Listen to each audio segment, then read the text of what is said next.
Okay. டாபிக்கோட பேரு current electricity.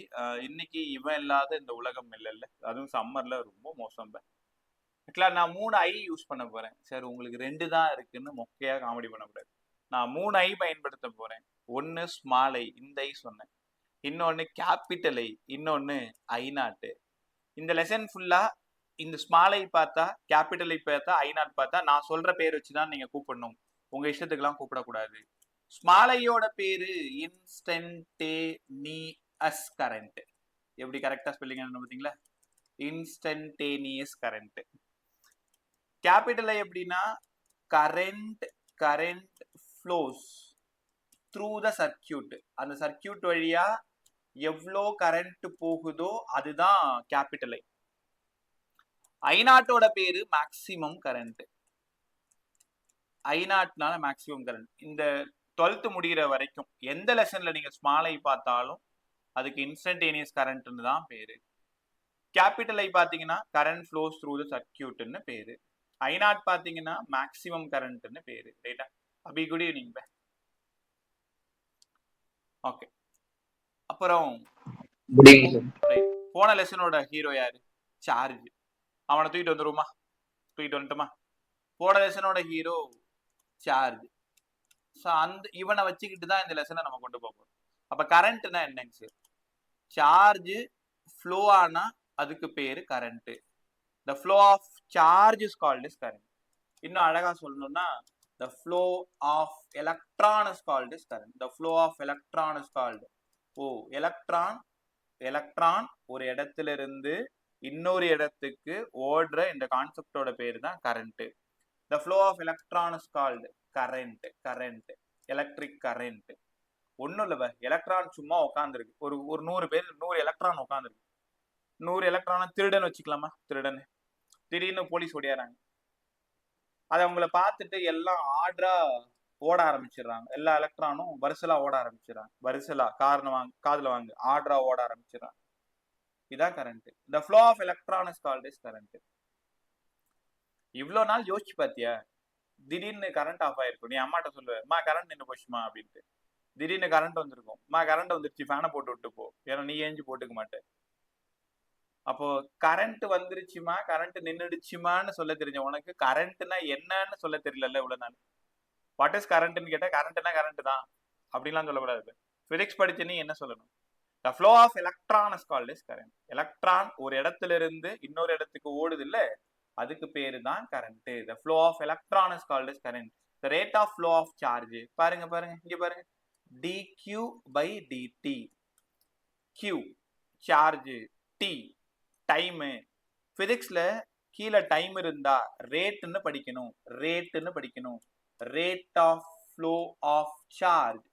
rate of flow of charge is called as current. What is called as current? rate of flow of electron is called as current or rate of flow of charge is called as current. ரொம்ப சிம்பிளா அழகா சொன்னாங்க sir. Electron ஓடுறது தான் sir current. Tamil medium பசங்க எப்படி சொல்லுவாங்கன்னா, எலக்ட்ரானின் ஓட்டமே மின்னோட்டம். மின்னோட்டம்னா கரண்ட். மின் ஓட்டம், மின்னா எலக்ட்ரான், ஓட்டம் ஓடுறது. அதனால தான் அவன் ஈஸியா கதடிப்பான். அவன் கதடிக்கிறதுலாம் ரொம்ப ரைட்டா இருக்கும்.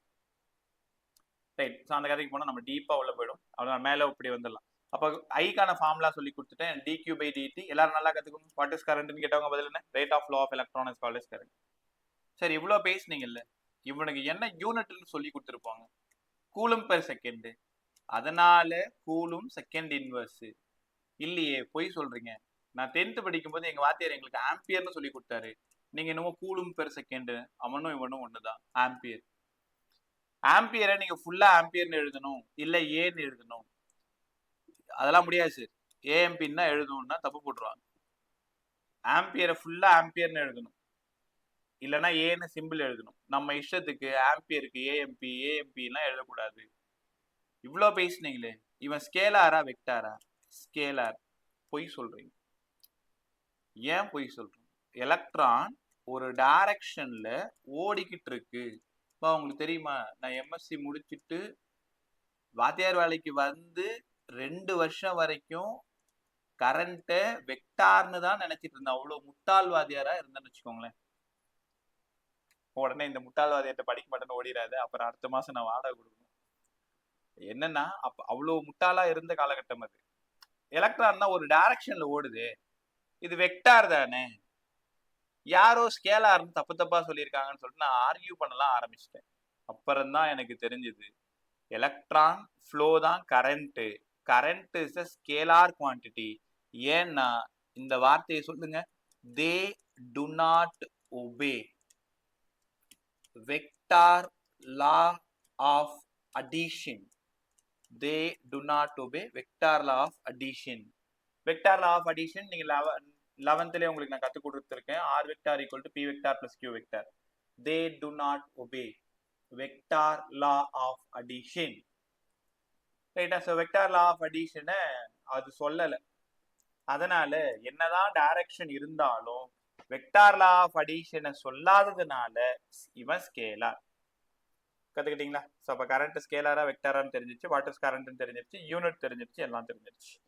சரி, இதெல்லாம் புரிஞ்சிச்சு. சம் போடும்போது டைரக்டா ஆம்பியர்னு கொடுப்பாங்களா இல்ல வேற ஏதாவது கொடுப்பாங்களா? நான் சொல்லவா? இங்க பாருங்களேன், 1 மில்லி ஆம்பியர் இந்த மாதிரி கொடுப்பாங்க. அப்ப நாங்க என்ன சார் பண்ணணும்? -3 ஆம்பியர்னு ப்ராப்ளம் சால்வ் பண்ணணும். 1 மைக்ரோ ஆம்பியர்னு கொடுத்தா என்ன சார் பண்ணணும்? -6 ஆம்பியர்னு சால்வ் பண்ணணும்.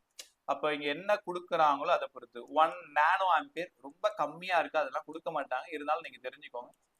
10⁻⁹ ஆம்பியர். மில்லி மைக்ரோலாம் சாதாரணமா வரும், இந்த லெசன்லயே வரும், நிறைய இடத்துல வரும். So milli 10⁻⁻3, micro 10⁻⁻6. இப்படி ஆரம்பிக்கும் போது லெசன் சூப்பரா இல்லை? ரைட்டா? ஸோ எல்லாம் வெல்கம் பண்ணிட்டாரு. ஓகே, அடுத்தது ஆலன். ஸோ உங்களுக்கு எலக்ட்ரோஸ்டாட்டிக்ஸ் தான், அதுவும் வந்து கெப்பாசிட்டர் கூட போல, ஆல்ரெடி நான் தெளிவாக முடிச்சும் கொடுத்துட்டேன், டெஸ்ட்டும் வச்சுட்டேன். கரண்ட் எலக்ட்ரிசிட்டி அவங்க இன்னும் வந்திருக்கவே மாட்டாங்க, அதுக்குள்ளே நம்ம இந்த இடத்துக்கும் போயிட்டு இருக்கோம். மற்ற பசங்களுக்கு கரெக்டாக இருக்கும் இப்போ கரண்ட் எலக்ட்ரிசிட்டி போகிறது. அதனால இது முன்னாடி போகிறாங்கன்னு நினச்சிட்டு இருக்காது, நீ முன்னாடியே போ. உங்கள் ஸ்கூலில் உங்கள் வாத்தியார் என்ன பேசினாலும் உனக்கு தெரியணும். அதுதான் சார் அங்கேயே சொல்லி கொடுத்துட்டாங்களேன்ட்டு அதுக்காக கிளாஸ் கவனிக்காமல் இருக்கக்கூடாது. அவர் என்ன அடுத்த டயலாக் சொல்ல வராருன்ற அளவுக்கு உனக்கு புரியணும். இப்போ கரண்ட்டை பற்றி பேச போறாரு, அடுத்த யூனிட்ஸ் பற்றி பேச போறாரு, டைரக்ஷன் பற்றி பேச போறாரு. இது எல்லாம் அடுத்தடுத்து நீங்கள் யோசிக்கணும். தெரியுதா? ஓகே, சரி, இது எல்லாமே ஓகே சார், சூப்பராக இருந்துச்சு. வேற ஏதாவது புதுசாக சொல்லுங்க. இப்போ ஒன்றும் இல்லை, உன் கிளாஸ் ரூம் அப்படியே நீங்கள் ஞாபகப்படுத்திப்பார். உன் கிளாஸ் ரூம் ஞாபகப்படுத்திப்பார். இப்போ உன் கண்களில் உன் ஸ்கூலு, அப்படியே உன் கிளாஸ் ரூம் எல்லாமே ஞாபகம் வருது? ஒரே நிமிஷம்.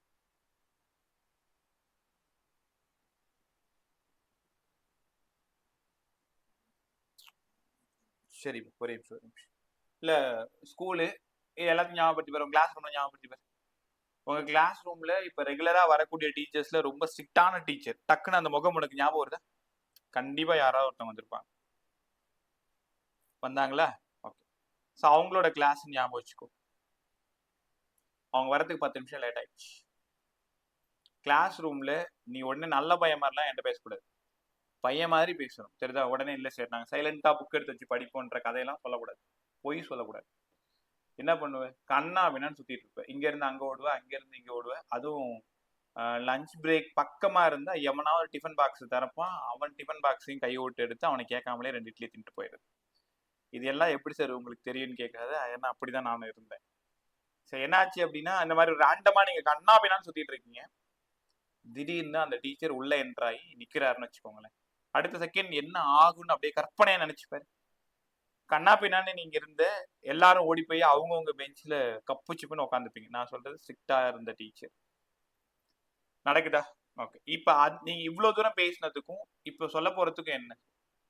Options of electric field. இது ஒரு கண்டக்டர், சும்மா ஒரு காப்பர் வயர் எடுத்துக்கோங்க, சும்மா ஒரு சின்ன copper wire. Absence of electric field. Electric field கொடுக்காத பொழுது எலக்ட்ரானா இருந்த நீங்க எல்லாரும் ரேண்டமா கண்ணா பின்னான்னு அங்கேயும் இங்கேயும் ஓடிக்கிட்டு இருக்கீங்க. absence of electric field, all the electrons are randomly oriented. இப்ப படிக்கிறதுக்கு உங்களுக்கு ரிட்டன் நோட்ஸ் சூப்பரா போட்டுருங்க பாரு, நோட்ஸ் பிரமாதமா இருக்கும், யூஸ் பண்ணிக்கோ. absence of electric field, all the electrons are randomly oriented. உங்க டீச்சர் உங்க கிளாஸ்ல இல்லாத பொழுது presence of electric field, திடீர்னு வந்து நிக்கிறாரு. presence of electric fieldனா பேட்டரியை கனெக்ட் பண்றது, இந்த பேட்டரி தான் உங்க டீச்சர்.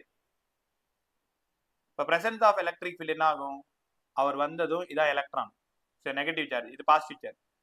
அவர் வந்ததும் என்ன நடக்கும்னா எலக்ட்ரான் எல்லாம் ரெகுலரா அரேஞ்ச் ஆகும்.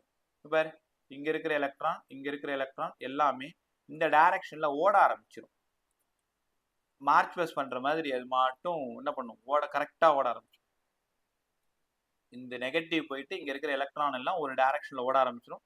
எலக்ட்ரானுக்கு சொல்லவே தேவையில்லை யாரை ரொம்ப பிடிக்கும்ட்டு, பாசிட்டிவ் சார்ஜ் ரொம்ப பிடிக்கும், அதனால இந்த பக்கமா நடக்கும். உங்களுக்கு தெரியுமா, எலக்ட்ரான் எந்த பக்கம் ஃப்ளோ ஆகுதோ அதுக்கு அகைன்ஸ்டா தான் கரண்ட் போகும். நானுமே ரொம்ப தப்பா நினைச்சிட்டு இருந்தேன், எலக்ட்ரான் எந்த பக்கம் போகுதோ அந்த பக்கம் தான் கரண்ட் போகும்ட்டு. அப்புறம் தான் புரிஞ்சுது, எலக்ட்ரான் எந்த பக்கம் போகுதோ அதுக்கு அகைன்ஸ்டா தான் கரண்ட் போகும். ஃப்ளோ ஆஃப் எலக்ட்ரானுக்கு ஆப்போசிட்ல தான் கரண்ட் போகும், விச் மீன் பாசிட்டிவ் சார்ஜ்ல இருந்து தான் கரண்ட் போகும். மறக்க கூடாது, இன்னைக்கு பேசுறது தான், பாசிட்டிவ் சார்ஜ்ல இருந்து தான் கரண்ட் போகும். அப்ப இந்த டைரக்ஷன்ல தான் கரண்ட் போகும். இந்த மேல ஒரு பிளாக் லைன்ல போற பாருங்க, இந்த டைரக்ஷன்ல தான் கரண்ட் ஃப்ளோ ஆகும். அப்ப இங்க ஒரு வார்த்தை எழுதி கொடுக்குறேன், நாளைக்கு கிளாஸ் போனது யாருக்காவது சொல்லி கொடுத்துரு. Direction of conventional current. Direction of conventional current யாரு? மேல இருக்கான் பாருங்க, இவன் தான். Direction of conventional current is always opposite to the direction of flow of electron. பாரு, இந்த லைனை மறக்கவே கூடாது. சரி, எலக்ட்ரான் எந்த பக்கம் ஃப்ளோ ஆகுதோ அதுக்கு அகைன்ஸ்டா தான் சார் கரண்ட் வரும். உங்களுக்கு தெரியாதா? நிஜமா அப்ப எனக்கு தெரியாது, இப்பதான் தெரியும். இது எல்லாரும் கத்துக்கிட்டீங்களா? உங்களுக்கு தெரியுமா இன்னொரு விஷயம், இப்போ உங்க டீச்சர் இல்லாத போது நீங்க ரேண்டமா ஓடிட்டு இருந்தீங்கன்னு சொன்னீங்க, ஞாபகம் இருக்கா உங்களுக்கு? அப்ப நீங்க எவ்வளவு ஸ்பீட்ல தெரியுமா ஓடுவீங்க? 10⁵ மீட்டர்/செகண்ட். இது எப்படி வந்தது இந்த லெசனோட பாதியில உங்களுக்கு நான் சொல்லி தரேன். நான் அடுத்த கிளாஸ்ல சொல்லி தரேன், அடுத்த கிளாஸ்ல வெட்னஸ்டே கிளாஸ்ல சொல்லி தரேன். அப்பதான் அந்த டாபிக் வரும். absence of electric field, electrons are randomly oriented. அந்த ரேண்டமா போகும்போது எவ்வளவு ஸ்பீட்ல சுத்தி வரும்னா 10⁵ மீட்டர்/செகண்ட்ல சுத்தி வரும். சூப்பரா இருந்துச்சா? ரைட், இதெல்லாம் புரிஞ்சிருச்சு. அடுத்தது இந்த டாபிக்கோட ஃபர்ஸ்ட் கொஸ்டின், ட்ரிஃப்ட் வெலாசிட்டினா என்ன? ட்ரிஃப்ட் வெலாசிட்டினா என்ன? மொபிலிட்டினா என்ன? கரண்ட் டென்சிட்டினா என்ன? கரண்ட்னா என்ன? இது ஆக்சுவலா ஒரு சூப்பரான 3 மார்க் கொஸ்டின். போர்டுக்கு காம்படிட்டிவ் VD = E/m/E இந்த லெசனோட இந்த டாபிக்கோட எண்ட்ல ஒரு ஃபார்முலா வரும். இதுல ஈக்கும் விடிக்கும் டைரக்ட்லி ப்ரொபோர்ஷனல்னு வச்சு நீட் சம்மும் ஜேஇ சம்மும் கேட்பாங்க, அவ்வளவுதான். ரைட்டா? ஸோ ஒன்னு போர்டுக்கு அழகா டெரிவேஷன் கத்து கொடுத்துறேன், பிளஸ் இதை எப்படி சம் போடணும்னு காம்படிட்டிவ் கத்து கொடுத்துறேன். அப்படியே பேரலா ரெண்டுத்தையும் ஒன்னாவே கத்துக்குவாங்க. ட்ரிஃப்ட் வெலாசிட்டினா என்ன சார்? இது ஒரு நண்பன், இது நீ. சரி, எங்களை கொஞ்சம் அழகா போட்டு காமிங்க. போட்டேன். உன் ஃப்ரெண்ட் முன்னாடி போயிட்டு இருக்கான், நீ தெரியாம அவனுக்கு பின்னாடி போயிட்டு இருக்க. போனதவனை வேகமா தள்ளி விட்டுறேன்னு வச்சுக்கேன். என்ன சார் திடீர்னு இப்படி சொல்லிட்டீங்க? நான் எனக்கு அந்த மாதிரி பழக்கம்லாம் கிடையாது. பரவாயில்ல, கற்பனையா நினைச்சுக்கோயே, நல்ல பையனத்துக்கு தள்ளி விட்டமா, வேகமா ஓடி போய் விழறாப்புல இல்ல அவரு. நீ எந்த வெலாசிட்டியில அவரை தள்ளி விட்டீங்களோ, எந்த வெலாசிட்டியில அவங்கள நீங்க தள்ளி விட்டீங்களோ அதுக்கு பேரு தான் ட்ரிஃப்ட் வெலாசிட்டி. ட்ரிஃப்ட்னா தள்ளி விடுற வெலாசிட்டி, ட்ரிஃப்ட் வெலாசிட்டி. சோ அப்ப what is drift velocity sir? இது ஒரு கண்டக்டர், இந்த கண்டக்டர்ல absence of electric field, battery இல்லாத பொழுது எல்லா எலக்ட்ரானும் ரேண்டமா சுத்தி வந்துகிட்டு இருக்கு. with the presence of electric field, all electrons are orient themselves in a definite direction. இந்த வார்த்தை உங்களுக்கு புரியுதா? எல்லா எலக்ட்ரானும் ஒரு டைரக்ஷன்ல ஓட ஆரம்பிச்சிரும். எந்த வெலாசிட்டியில ஓடுதோ அந்த வெலாசிட்டி ட்ரிஃப்ட் வெலாசிட்டி. இந்த எலக்ட்ரான் ஓடுறதுக்கு யார் காரணம்? தோ உங்க சார் டோர் கர்பஸ், இந்த போலீஸ் தான் இந்த எலக்ட்ரான் ஓடுறதுக்கு காரணம். இந்த நெகட்டிவ் சார்ஜ் இங்க வரும், வந்து இந்த எலக்ட்ரானை என்னடா பண்ணிட்டு இருக்கீங்க எல்லாம் ஓடுங்கன்னு சொல்லிட்டு துரத்தி விட்டுரும். எலக்ட்ரான் பயந்துகிட்டு ஓட ஆரம்பிச்சிடும், பாதுகாப்பை தேடி ஓட ஆரம்பிச்சிடும், பாசிட்டிவ் சார்ஜ் கிட்ட ஓடியாந்துடும். ஏன்னா எலக்ட்ரானுக்கு பாசிட்டிவ் சார்ஜ் ரொம்ப பிடிக்கும். எந்த வெலாசிட்டியில தள்ளி விடுறோமோ அந்த வெலாசிட்டி தான் ட்ரிஃப்ட் வெலாசிட்டி. அதை மீன் பண்றதுக்கு VD, இனிமேல் VD drift velocity சார். சரி, இது எப்படி நாங்க டெஃபினிஷன் எழுதுறது? முதல்ல இந்த டயக்ராம் போட்டுக்கணும். அரை மார்க். டெஃபினிஷன் எப்படி சார் எழுதுறது? drift velocity is defined as the velocity, நான் உனக்கு எல்லாத்தையுமே எழுதி கொடுக்குறேன், அப்படியே கூடவே படிச்சுட்டு வந்துருங்க. The velocity with which free electron, இங்க free electron தானே இருந்தது, free electron get drifted towards the positive terminal. உங்களுக்கு இது புரியுதான்னு பாரு. அவ்வளவுதான். எலக்ட்ரான் பாசிட்டிவ் டெர்மினலை நோக்கி எவ்வளோ வேகத்துல ட்ரிஃப்ட் ஆகுதோ அதுக்கு பேரு drift velocity. The velocity with which free electron, the velocity with which free electron get drifted towards the positive terminal.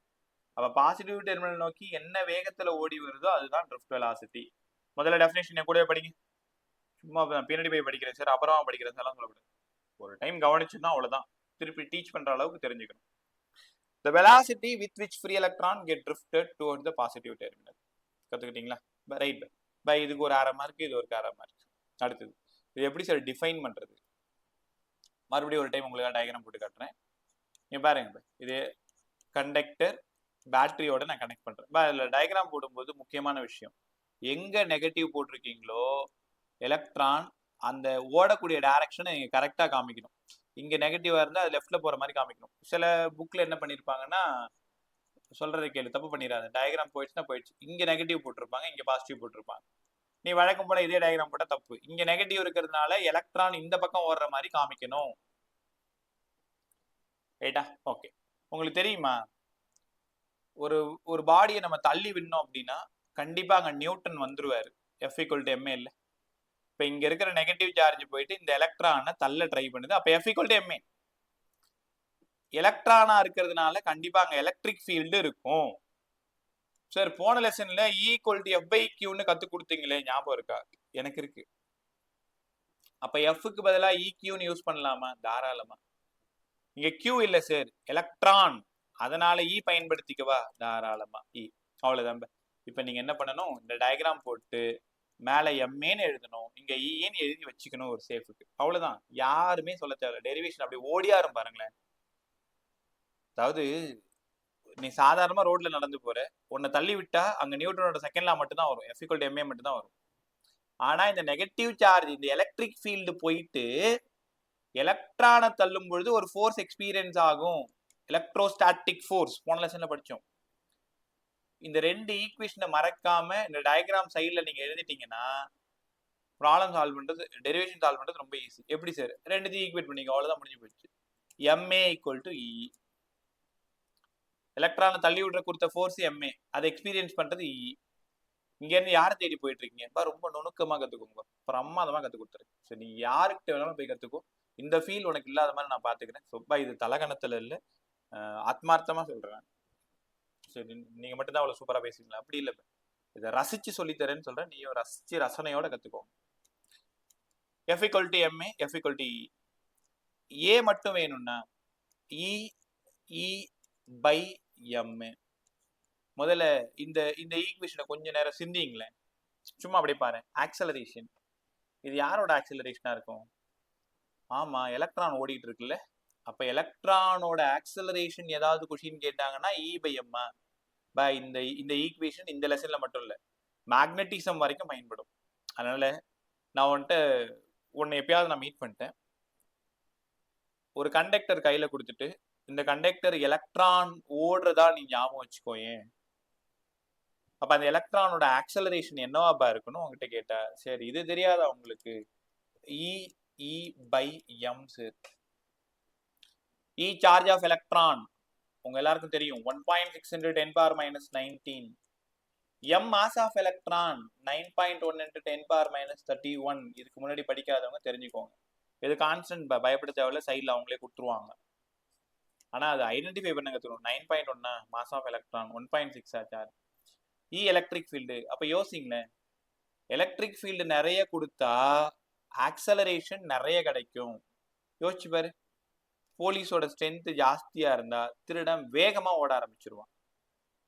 நீ நிறைய கொடுத்தா நிறைய வேகம் போக ஆரம்பிச்சிருவான். தெரியுதா? அதனாலதான் 2 வோல்ட் பேட்டரி தூக்கிட்டு 4 வோல்ட் பேட்டரி போறது. பல்பு பிரைட்டா எரியும் வரும் முகம் மாதிரி அப்படியே பிரகாசமா இல்ல. ஸோ எலக்ட்ரிக் ஃபீல்டு அதிகமாக கொடுத்தா ஆக்சலரேஷன் நிறைய இருக்கும். காரணம் தோருக்கு பாரு proof A = E/m. Right sir. முதல்ல ஆக்சலரேஷன் கண்டுபிடிக்க கத்து கொடுத்துட்டீங்க.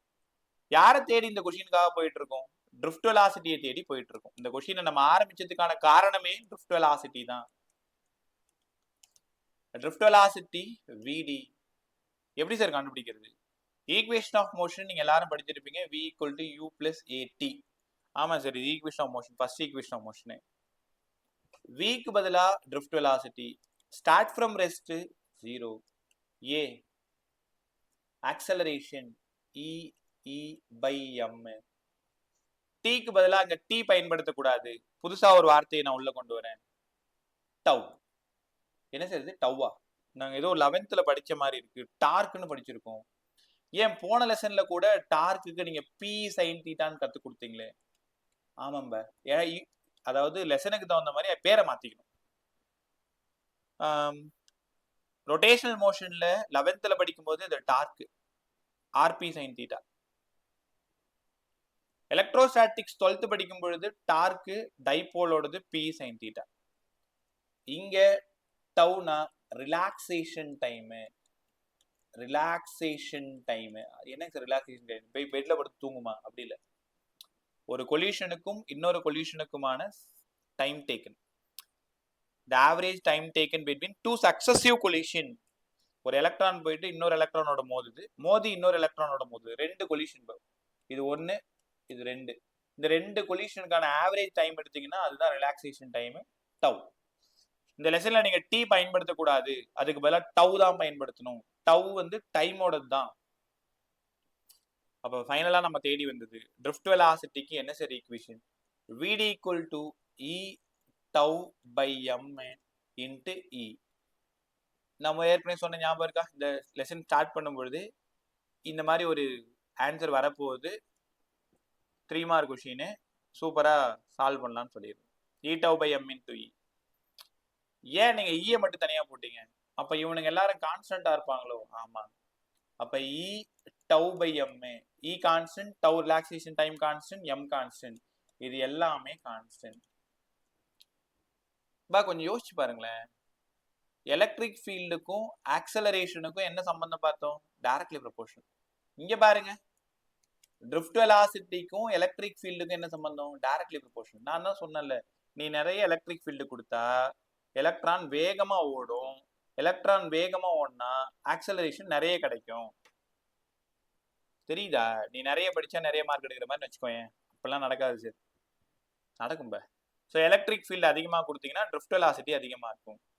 எலக்ட்ரிக் ஃபீல்டு அதிகமாக கொடுத்தீங்கன்னா ட்ரிஃப்ட் வெலாசிட்டி அதிகமாக இருக்கும். அப்போ VD is directly proportional to E. Acceleration is directly proportional to E. சூப்பராக இருந்துச்சா? ஸோ அவ்வளோதான் இந்த 3 மார்க் கொஸ்டின். வேற ஒன்றுமே இல்லை. சம் போட்டு போகிறது எப்படின்னு கற்றுக் கொடுக்குறேன். ஒரு நிமிஷம். So what is drift velocity? டக்கு டக்குன்னு பார்த்துட்டே. What is drift velocity? The velocity with which free electron get drifted towards the positive terminal. The velocity with which free electron get drifted towards the positive terminal. Positive terminal நோக்கி electron என்ன வேகத்துல ஓடி வருதோ அதுதான் drift velocity. நல்லா இருந்துச்சா? தென் அந்த equation நீங்க தப்பா எழுதாம இருக்கிறதுக்கு ஒரு ஐடியா சொல்லியிருக்கேன். F = ma, F = E. இந்த சைட்ல போட்டு வச்சுக்கோ. அப்படியே ரெண்டுத்தையும் ஈக்குவேட் பண்ணி ஆரம்பி. அங்கிருந்து ஏக்கு போ. அங்கிருந்து equation of motion V = U + AT ஆரம்பி. ஏவை சப்ஸ்டிட்யூட் பண்ண, Tக்கு அவ்வளவுதான், முடிஞ்சு போச்சு.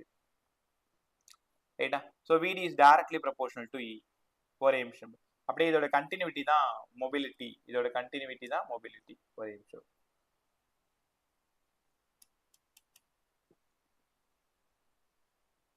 ஸோ ட்ரிஃப்ட் வெலாசிட்டி கேட்டாங்கன்னா நீங்க அதோட விட்டுறக்கூடாது, மொபிலிட்டி வரைக்கும் நீங்க வரணும். பேர்ல ஆன்சருக்கு பாருங்க, எவ்வளவு வேகமா ஓடுதோ அதான் mobility.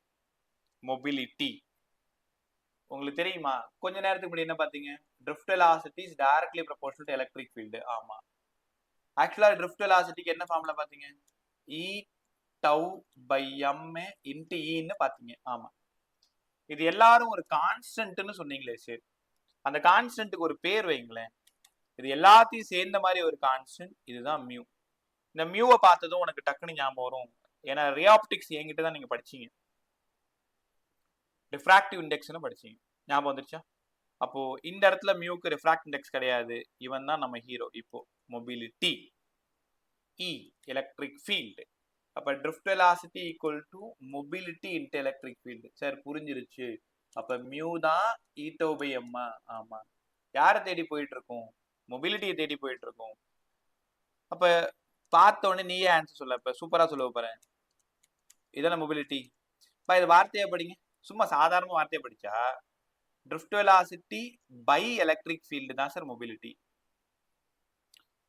Drift velocity acquired per unit electric field. இப்ப கேள்வி, வாட் இஸ் மொபிலிட்டி?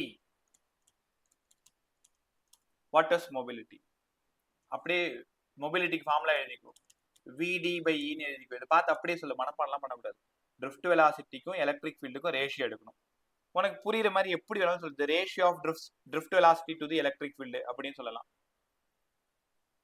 இல்லனா ட்ரிஃப்ட் வெலாசிட்டி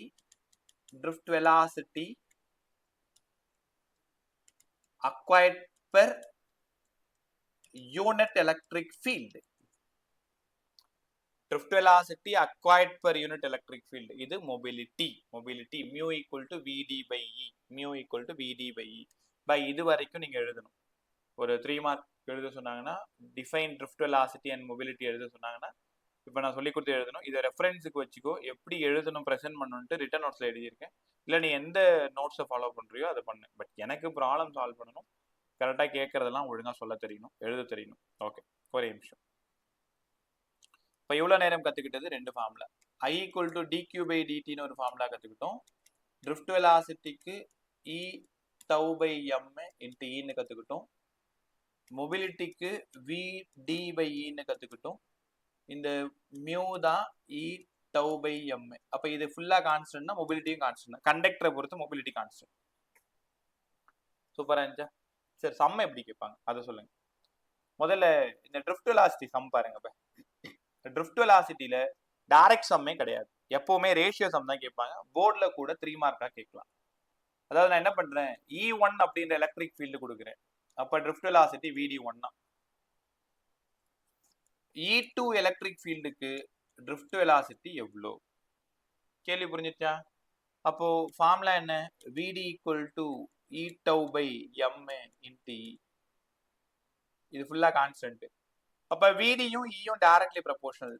உங்க சம் சூப்பரா சால்வ் பண்ணுவீங்களே, ப்ரொபோர்ஷனாலிட்டி சம். சரி, 2 பேரும் டைரக்ட்லி ப்ரொபோர்ஷனலா? இருங்க, என்ன கேட்டிருக்காங்க? VD2 தானே கேட்டிருக்காங்க. ஒரே நிமிஷம். அப்ப VD2 மேல இருக்கிற மாதிரி பாத்துக்கணும், VD1 கீழே இருக்கிற மாதிரி பாத்துக்கணும். Directly proportional. அப்ப இங்க E2 இருக்கும், இங்க E1 இருக்கும். E1 எலக்ட்ரிக் ஃபீல்டுக்கு ட்ரிஃப்ட் வெலாசிட்டி VD1. அப்ப E2க்கு என்னவா இருக்கும்? சரி, இதை நம்பரா கொடுத்து சால்வ் பண்ணுங்களேன். 10 newton per coulomb, 100 metre per second. அதாவது E1 எலக்ட்ரிக் ஃபீல்டுக்கு VD1 velocity 25 Newton per coulomb கொடுத்தா என்ன வேகமா ஓடும்? VD2 கேட்கறாங்க. அப்ப VD2 தானே சார் வேணும். VD1 எனக்கு தெரியும் 10, E2 தெரியும். சரி சாரி, VD1 எவ்வளவு? 100 இருக்கு பாருங்க. E2 25 sir, E1 10. ஏன்னா directly proportional. Electric field increase ஆகிருக்கு, அப்ப ட்ரிஃப்ட் வெலாசிட்டியும் அதிகமாயிருக்கும். மறக்காத, அவ்வளவு சூப்பரான சம். சாதாரணமா கேட்டுருவான். 3 டேட்டா தான். ப்ராப்ளம் சால்வ் பண்றது நீ ஏதோ கஷ்டம்னு நினைச்சிட்டு இருக்க. இருக்கிறதுலே ரொம்ப ஈஸியான வேலை அதுதான், படிக்கிறத விட. ஏன்னா ஒரு கொஸ்டினை படிக்கிறீங்க, 3 டேட்டா இருக்கும் கண்டிப்பா. E1 இருக்கும், E2 இருக்கும், VD1 இருக்கும். யாரை கேட்க போறாங்க? இல்லாத ஒரு ஆளை கேட்க போறாங்க. கரெக்டா ஃபார்முலா போட போறோம், கரெக்டா சப்ஸ்டிட் பண்ண போறோம், சால்வ் பண்ண போறோம். 5 மார்க் 3 மார்க்காவது படிச்சு எழுதி பார்க்கணும். அது தொல்லை, கடுப்பா இருக்கும். ஆனா ப்ராப்ளம் சால்வ் பண்றது ஒரு வேலையுமே இல்லையே. ஒரு கொஸ்டினை ரீட் பண்றீங்க, கரெக்டா டேட்டாவை எடுக்கிறீங்க, என்ன வேணும்ன்றத தனியா கொஸ்டின் மார்க் போட்டுக்கிறீங்க. VD2 எனக்கு வேணும், என்னெல்லாம் கொடுத்துருக்காங்கன்னு பாருங்க. E1 கொடுத்துருக்காங்க, E2 கொடுத்துருக்காங்க, VD1 கொடுத்துருக்காங்க. கரெக்டா சப்ஸ்டிட் பண்ணுங்க. மேத்தமேட்டிக்கலாக சால்வ் பண்ணி ஆன்சர் போடுங்க. ரைட்டா? கொஞ்சம் தள்ளி வச்சு பாருங்க, அதனால ரொம்ப ஈஸியாக இருக்கும். அதுக்காக புக்கை தூக்கி போய் பரணையில் போட்டுறாது. எங்கள் வாத்தியார் தான் தள்ளி வச்சு பார்க்க சொன்னாருன்ட்டு. சரிதா? அவ்வளோ தள்ளிலாம் இருக்கக்கூடாது, கொஞ்சம் தள்ளி வச்சு பார்க்கணும். Right. So drift velocity, mobility, current, இது எல்லாத்தையும் பேசிட்டோம். அடுத்தது தான் ரொம்ப சூப்பராக இருக்கும் பாருங்களேன், கரண்ட். நம்பாலு இப்போ எல்லாரும் கிளியர் தானே இது வரைக்கும்? சார் யாருக்காவது புரியாமல் இருக்கா? இப்போ மேலே அக்ஷத்துல இருந்து விஜய் வரைக்கும் சகீரா யாருக்கா திரும்ப சொல்லுமா ஏதாச்சும்? கவின்ராம் உங்களுக்கு பேசின வரைக்கும் கிளியரா? Karunya, Johi, right. Hena, Dhanushree, Dharshini, Charmika, Sahana. Sahana late why? Sahana நேத்து ஏன் லேட்டு? நேற்று இந்த ஆலன் பசங்க நீங்கள் ஏதோ மேக்ஸ் இருக்குன்னு சொல்லிட்டு டெஸ்ட் ஏமாற்றிவிட்டீங்க. ஸோ உங்களுக்குன்னு இன்னொரு டெஸ்ட் ஒன்று வச்சிருக்கேன். இந்த வாரம் வியாழக்கிழமை எல்லாரும் 25 கொஷினை எலக்ட்ரோஸ்டாட்டிக்ஸ் மறுபடியும் எழுதணும், எல்லாருமே எழுதணும். சரிதா? பா ஆர்வமாக இருக்கணும், சூப்பராக சம் போடணும். உனக்கு எல்லா பிளாட்ஃபார்மும் கொடுத்து வச்சிருக்கேன், ஒரு வேலை செய்யணும்ல, ரைட்டா? ஸோ இந்த மாதிரி டெஸ்ட் எல்லாம் ஸ்கிப் பண்ணக்கூடாது. ஓகே, இப்போ அடுத்தது கரண்ட். இது தனியா 2 மார்க்ல கேட்பாங்க. எனக்கு ஒரு ஃபார்முலா வேணும், என்ன வரப்போகுதுன்னு சொல்லிடுறேன். எவ்வளவு சம் தெரியுமா? யார் சம் எடுத்தாலும் இந்த லெசன்ல ஸ்டார்ட் பண்ணும்போது ஃபர்ஸ்ட் 25% அதிகமா சம் கேட்ட டாபிக். ஃபர்ஸ்ட் 25%. இப்ப ஜேஇ மெயின் 2025ல கரண்ட் எலக்ட்ரிசிட்டில எல்லா ஷிஃப்ட்டும் சேர்த்து 7 சம் இதே ஃபார்முலால. இப்போ எல்லா ஷிஃப்ட்டையும் சேர்த்து சொல்றேன், ஒரு ஷிஃப்ட்லயும் கொஸ்டின் கேட்பாங்க இல்லையா? எல்லா ஷிஃப்ட்லயும் அதிகமா கரண்ட் எலக்ட்ரிசிட்டில கவர் பண்ண டாபிக் வந்து I equal to NAVDE தான். I equal to NAVDE. NAVDE யாரை தேடி போயிட்டு இருக்கோம்? கரண்ட்டை தேடி போயிட்டு இருக்கோம். பாப்போமா? Okay, NAVDE. நான் எப்படி ஸ்டார்ட் பண்றேன்னு பாருங்க, அப்படியே கூடவே பிடிச்சிக்கோங்க. இது ஒரு கண்டக்டர், இது ஒரு கண்டக்டர். கண்டக்டர்ல n நம்பர் ஆஃப் எலக்ட்ரான் இருக்காங்க. இந்த ஒரு டைம் சொல்லி கொடுத்தா கொஞ்சம் புரியாத மாதிரி தான் இருக்கும். நான் 2 டைம் சொல்லித்தரேன், 3 டைம் சொல்லித்தரேன், 4 டைம் சொல்லித்தரேன், 30 டைம் கூட சொல்லித்தரேன். புரிஞ்சுக்க ட்ரை பண்ணு. தெரியலன்னா வாயை திறந்து பேசு, ஏன் இது இப்படி வந்ததுன்னு கேளு. ரைட்டா? ஒரு எலக்ட்ரானோட சார்ஜ் E, நிறைய எலக்ட்ரானோட சார்ஜ் Ne. அப்ப டோட்டல் சார்ஜ் Ne. சூப்பரா? Q equal to Ne. இந்த லெசன்ல கேபிட்டல் எண்ணுக்கும் ஸ்மால் எண்ணுக்கும் தான் பெரிய பஞ்சாயத்து. பிசிக்ஸ் ஃபுல்லா 30 லெசன்லயும் எங்கெல்லாம் கேபிட்டல் எண் வருதோ அதெல்லாம் டோட்டல் நம்பர்னு எடுத்துக்கோங்க. யாரோ அது total number of atom, total number of electron, total number of proton, என்னவோ கேபிட்டல் என்ன பார்த்துட்டாலே டோட்டல் நம்பர் ஆஃப் எலக்ட்ரான். ரைட்டா? Total number of electron. டக்குன்னு உங்க கிளாஸ் போங்க. இதான் உங்க கிளாஸ் ரூம். ஒரு 60 பசங்க வச்சுக்கலாமா? 60 பசங்க. கிளாஸ் ரூமை 4ஆ பிரிச்சுட்டேன், இந்த மாதிரி 4ஆ பிரிச்சுட்டேன். நீ எங்க உட்காந்துருப்பேன்னு நீயே கற்பனை பண்ணிக்கோ. ஃப்ரண்ட்ல போர்டு எல்லாம் ஓகே, அதெல்லாம் இங்க இருக்குன்னு வச்சுக்கோங்க. இந்த இடத்துல 15 பேர், இங்க 15 பேர், இங்க 15 பேர், இங்க 15 பேர். டோட்டல் நம்பர் ஆஃப் எலக்ட்ரான் அப்படின்னா 60. ஆமா சார். ஸ்மால் என்ன யார் sir? Number of electron per unit volume. அதாவது இங்க 4 மீட்டர் கியூப் இருக்கு, இது ஒரு மீட்டர் கியூப், இது ஒரு மீட்டர் கியூப், இது ஒரு மீட்டர், 4 மீட்டர் கியூப் இருக்கு. இல்லைன்னா எப்படி வச்சுக்கலாமா? இது 4 பார்ட்டிஷன்ல 4 ரூம்னு வச்சுக்கலாமா? 4 ரூம்லயும் சேர்ந்து 60 பேர், ஒரு ரூம்ல 15 பேர். 12th உங்ககிட்ட 4 செக்ஷன் இருக்கு ஸ்கூல்ல, 4 செக்ஷன் சேர்த்து 60 பேர், ஒரு செக்ஷன்ல 15 பேர். அப்ப 4 செக்ஷன் சேர்த்து 60 பேர்னு சொல்றோம்ல, அது கேபிட்டல் என்ன? Total number of electron. ரைட்டா? ஸ்மால் என்ன தெரியுமா? அந்த ஒரு ரூம்ல எவ்வளவு பேர் இருக்காங்க, number of electron per unit volume. Number of electron per unit volume கஷ்டம்லாம் இல்ல, இதை புரிஞ்சுக்கிட்டீங்கன்னா போதும், அவ்வளவுதான். சரி, அப்ப ஸ்மால் எண்ணுக்கு இங்க பாருங்க, இது ரைட் ஹேண்ட் பாருங்க. ஸ்மால் எண்ணுக்கு கேபிட்டல் N/V ன்னு எழுதலாமா? ஆமா. Number of electron per unit volume. Total number of electron per unit volume. மொத்தம் என்கிட்ட 500 பேர் இருக்காங்க. 500 பேர் இருக்காங்க. மொத்தம் 5 கிளாஸ் ரூம் இருக்கு என்கிட்ட. அப்போ ஒரு கிளாஸ் ரூம்ல 100 பேர் தான் உட்கார வைக்க முடியும். உங்களுக்கு புரிஞ்சிருக்கும். 500ன்றது டோட்டல். 5 ரூம் இருக்கு. எனக்கு கேள்வி ஒரு ரூம்ல தான் எவ்வளவு பேர் உட்கார வைக்க முடியும். அப்ப small n number of electron per unit volume. இதே வெறும் ஏரியா மட்டும்தான் இருக்கு, பெர் யூனிட் ஏரியா. வெறும் லென்த் மட்டும்தான் இருக்கு, பெர் யூனிட் லென்த். உங்களுக்கு ஞாபகம் இருக்கா? Lambda equal to q by எல்னு காஸ் லாவில் சொல்லி கொடுத்தனே. Sigma equal to q by ஏன்னு சொல்லி கொடுத்தனே. டென்சிட்டிக்கு கியூ பை வி. அப்ப அது லீனியர் பாடியா இருந்தா charge per unit length, linear charge density. இதுக்கு கூட பேர் என்ன தெரியுமா? Number density. எப்பவுமே ஸ்மால் என் பாத்தீங்கன்னா நம்பர் டென்சிட்டின்னு சொல்லு. Sigma surface charge density, rho volume charge density. அப்படின்னா அர்த்தம் ஒரு யூனிட் லென்த்ல, பெர் யூனிட் ஏரியாவில், பெர் யூனிட் வால்யூம்ல. ரைட்டா? இதை புரிஞ்சுக்கிட்டு தான் கஷ்டப்படுவீங்கன்னு பில்டப் கொடுத்துட்டேன். இது ஒண்ணுமே இல்லை, சூப்பரா புரிஞ்சுக்கலாம். அப்ப ஸ்மால் என் வேணும்னா என் பை வி. கத்துக்கிட்டீங்களா? ஓகே, ஒரே நிமிஷம் மறுபடியும் ஃபர்ஸ்ட்ல இருந்து எழுதி காட்டுறேன். கரண்ட் தேடி போயிட்டு இருக்கும். I equal to Q by T sir. ஆமா, I equal to Q by T. Qக்கு பதிலா NE by T. டைமுக்கு என்ன சார் பண்றது? இதோட லென்த் Lன்னு எடுத்துக்கலாமா? L. எலக்ட்ரான் எவ்வளவு வேகத்துல ஓடி வருது? VD. டைமுக்கு காலங்காலமா நீங்க படிக்கிறது டிஸ்டன்ஸ் பை வெலாசிட்டி. ஏன்னா வெலாசிட்டிக்கு டிஸ்டன்ஸ் பை டைம் 11th நம்ம படிச்சிருக்கோம்.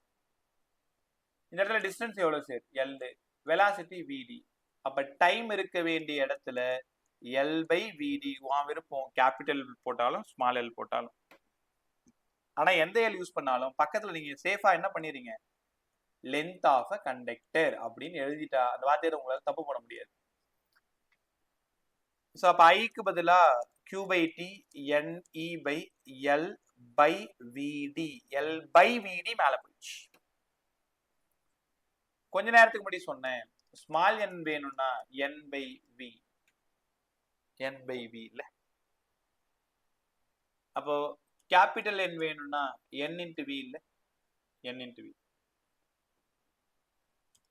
Vக்கு பதிலா ஏரியா இன்டு லென்த் எழுதலாமா? Volume area into length, volume area into length. இனிமேல் எங்கெல்லாம் கேபிட்டல் N பாக்குறீங்களோ அங்கெல்லாம் ஸ்மால் என் ஏஎல். இப்ப பாரு, நீயே பாரு, இது 15, 4 ரூம் இருந்தது volume.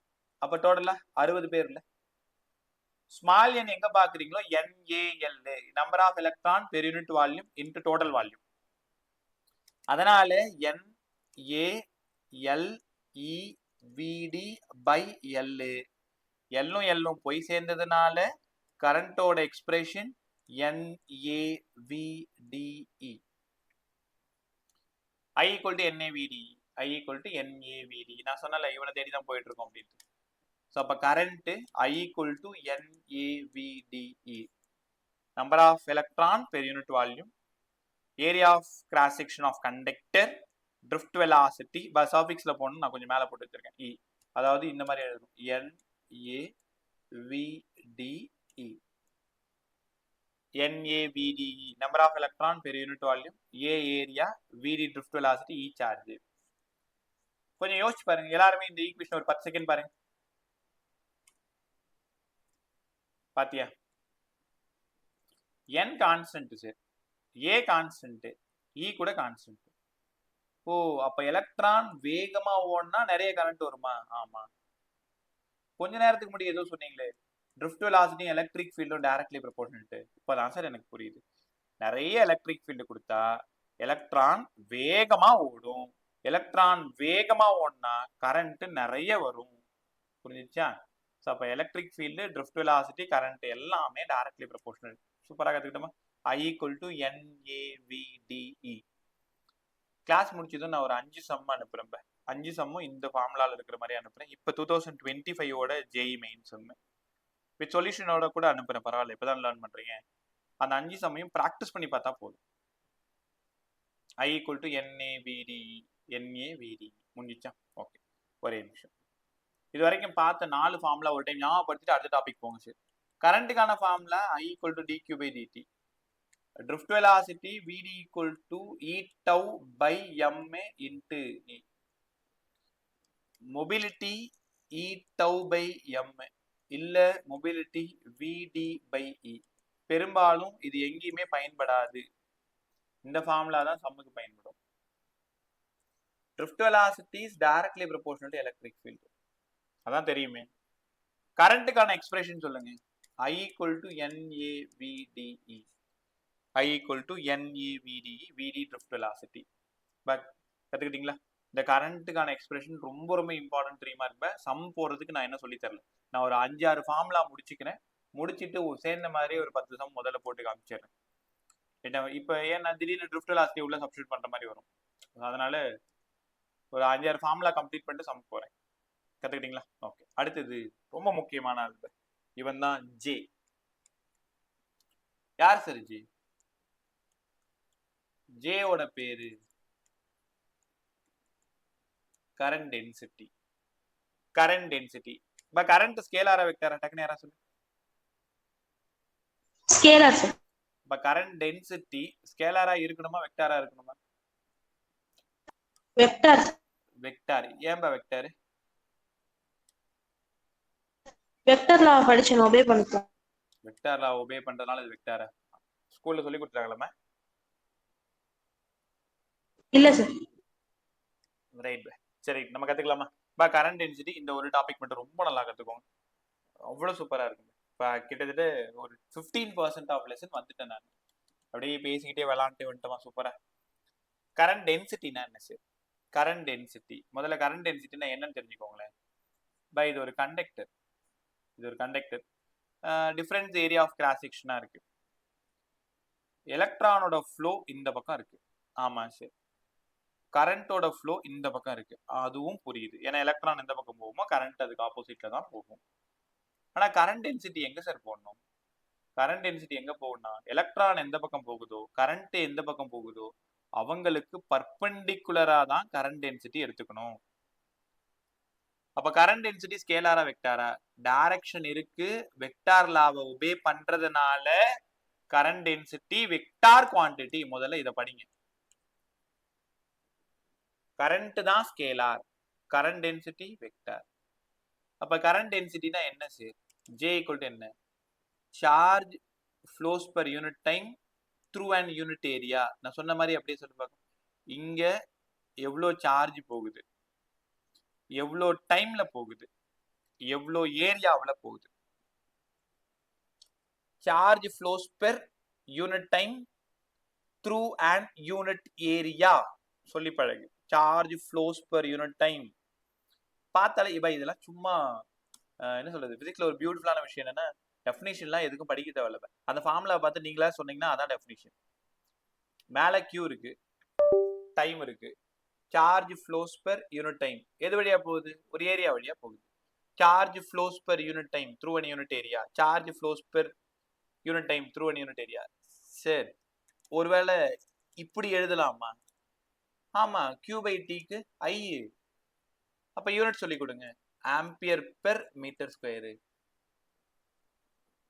Ampere metre per -2. Current டென்சிட்டியோட யூனிட் உங்களோட board 1 mark. Unit of current density எப்ப பார்த்தாலும் கேட்பாங்க. Ampere metre per -2.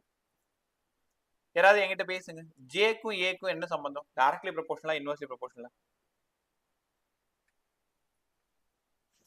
Inversely sir. Inversely proportional. அப்ப J is proportional to area. J is proportional to 1 by area. Sorry, 1 by area. Inversely proportional to area. இது ரொம்ப ஈஸியா நான் புரிய வைக்கவா? ஒரு நிமிஷம்.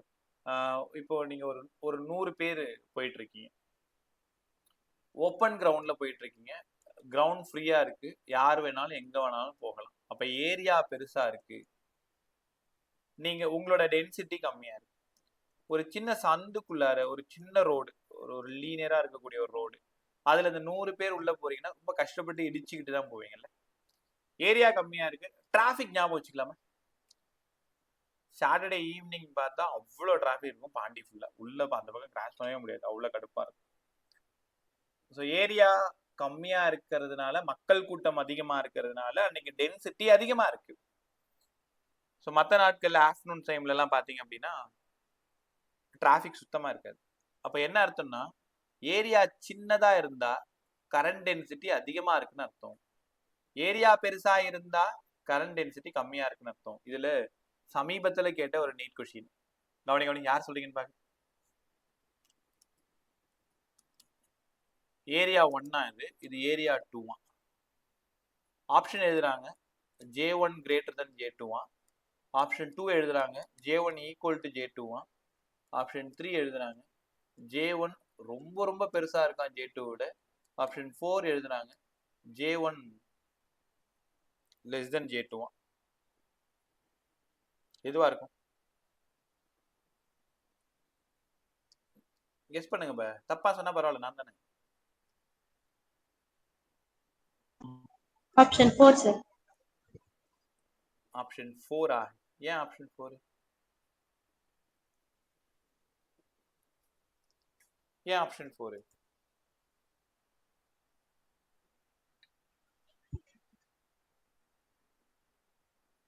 Sir inversely proportional to area தானே சார்? ஆமா, இன்வெர்ஸ்லி ப்ரொபோர்ஷனல் ஏரியா. அதனால வந்து ஆப்ஷன் 4 சார். ஏன் ஆப்ஷன் 4? A1 A2 எப்படி இருக்கு பாரு. Sir option 1 sir. சூப்பரா சொன்னீங்க பா. ஆப்ஷன் 1. பா நீங்க எப்படி யோசிக்கிறீங்க? அங்க டயக்ராம் பாரு, நீங்களே பாரு. சார் ஏரியா 1 கம்மியா இருக்கு ஏரியா 2 விட. ஆமா. ஜேக்கு ஏக்கு என்ன சார் சம்பந்தம்? Inversely proportional.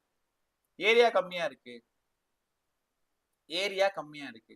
அப்ப கரண்ட் டென்சிட்டி அதிகமா இருக்கணும். J1 greater than J2. இந்த ஆப்ஷன் வேண்டாம். ஏன்னா இது மேபி ரைட் ஆகிறதுக்கு வாய்ப்பு இருக்கு. ஆப்ஷன் 1 தான் ரைட். பா இந்த கொஸ்டின் தான் பா. ரொம்ப ஈஸியான கொஸ்டின்.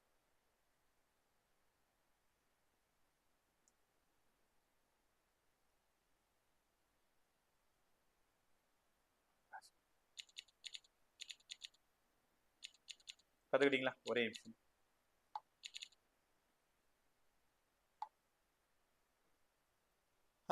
கரண்ட் டென்சிட்டி ஸ்கேலாரா வெக்டாரான்னு கேட்டா உங்க பதில் என்ன? வெக்டார். காரணம் it taken perpendicular to the flow of electron. அவ்வளவுதான், முடிஞ்சு போச்சு. இன்னைக்கு என்னெல்லாம் கத்துக் கொடுக்கணும்னு நினைச்சோமோ எல்லாத்தையுமே அந்த டைம்குள்ள எடுத்துருவோம். டைம் எல்லாம் வேஸ்ட் பண்றதுக்கு விருப்பமே கிடையாது.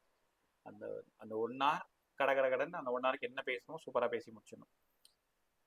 What is current density? இந்த டெஃபினிஷன் உங்களுக்கு சொல்லல பா. இதை மட்டும் ஒரு 2 டைம் சொல்றேன், காதுல வாங்க. கரண்ட் டென்சிட்டி எப்பவுமே at a point as defined அஸ்னு எழுதணும்.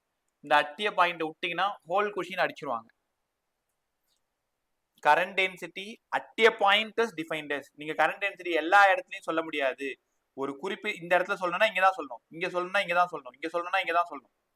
அந்த பாயிண்ட்க்கு தான் சொல்லணும். Current density at a point as defined as. Charge flows per unit time through an unit area. It is taken as perpendicular to the flow of electron or flow of current. அப்படியே உங்க கண்ணுக்கு முன்னாடி தான் எல்லாமே இருக்கு. அப்படியே வார்த்தையா சொல்லுங்க போதும். பாரு, current density at a point is defined as இங்க வா. Charge flows per unit time through an unit area. It is taken as perpendicular to the flow of electron or flow of current. நீங்க task இந்த definition நீங்க சொல்றதுதான், யாரும் எழுதக்கூடாது சொல்லிட்டேன். காதல வாங்கினா அப்படியே அழகா சொல்லணும், எல்லாருமே சொல்லணும். சொல்லிட்டா நீங்க வீட்டுக்கு போயிடலாம், அவ்வளவுதான். ட்ரை பண்ணுவோம். So what is current density? Current density நான் ஒரு டைம் சொல்லிடுறேன், அப்புறம் நான் கேட்கறவங்க சொல்லுங்க. ரெடியா இருங்க. Current density at a point is defined as, ஃபார்முலாக்கு வந்துரு. Charge flows per unit time through an unit area. It is taken perpendicular to the flow of electron or flow of current. சொல்லலாமா? Dhanashree start பண்ணுமா? Dhanashree. Current density at a point is defined as charge flowing through a unit area per unit time. It is perpendicular to the flow of electron. Taken as அப்படிதான் எடுத்துக்கணும். Taken as perpendicular to the flow of electron or flow of current. கரெக்டா? நல்லா சொன்னேன். ஏன்னா ஒரு time try பண்றியே, தப்பா சொன்னா பரவாயில்ல, நான் தானே பாத்துக்கலாம். பா எல்லாருக்குமே தான். ஹாப்பியா சொல்லுங்க, தப்பானா பரவாயில்ல. ஹேனா Sir, current density at a point is defined as charge flow Hmm. per unit through unit area at unit time taken perpendicular to the flow of charge. சரி சரி இதுக்கு உள்ள அவசரமா வர்றேன். நான் எதுக்கு சொல்றேன்னா கிளியரா இன்னொருத்தவங்களும் காதுல வாங்கணும், எல்லாருக்கும் புரியணும் தான். பட் நல்லா சொன்னேன், ரைட்டா? ரைட். ஸ்வேதா அப்படியே சிரிச்சுக்கிட்டே சொல்லு பார்ப்போம். Current density at a point is defined as charge flow per unit time through unit area. Taken perpendicular to flow of electrons or current. Right bye, நீங்க ரொம்ப நல்லா சொன்னேன். பை இன்னும் ஒரு ஆள் மட்டும் சொல்லிட்டீங்கன்னா எல்லாரும் போயிடலாம், ஏன்னா எல்லாரும் காதுல வாங்கியிருப்பீங்க. அதுக்காக மது ட்ரை பண்றியம்மா. மது கவின்ராம் ட்ரை பண்றீங்களா? Sir, is it the cross-section area A? சரியா கேட்கல, நல்லா சொல்லுங்க. Is it the current flowing through the cross-section area A? Okay, direction எப்படி பா எடுக்கணும்? ஃப்ரீயா Sir, it's perpendicular to the flow of electron or flow of current? ரைட்டா? flow current. ஆமா, எலக்ட்ரான் ஃப்ளோவுக்கு பெர்பெண்டிகுலரா எடுத்தாலும் சரிதான், கரண்ட் ஃப்ளோவுக்கு பெர்பெண்டிகுலரா எடுத்தாலும் சரிதான். ஆனா எலக்ட்ரானும் கரண்ட்டும் ஆப்போசிட்ல போகும். பட் நம்ம டைரக்ஷன் வந்து பெர்பெண்டிகுலர் டு போத். அவங்க ரெண்டு பேருக்கு எப்படி வேணாலும் நம்ம எடுத்துக்கலாம். கத்துக்கிட்டியா? Okay, sir. காரண்யா ரைட், நீங்க மைக் ஆஃப் பண்ணிக்கோ. காரண்யா பதில் சொல்லு. The current density is at the point is defined சத்தமா சொல்லு. current density is defined as the point is charge flowing through an unit area at unit time by an area. அப்புறம் And it is perpendicular to the direction of electron and current. Right, ஆனா நீ சவுண்டாவே சொல்லல, அரைகுறையா தான் கேட்டது. சரி பரவாயில்ல. Right, so எல்லாரும் நல்லா கத்துக்கிட்டீங்களா? சூப்பரா இருந்துச்சா? ஒரே ரெக்கார்டர் ஆஃப் பண்ணி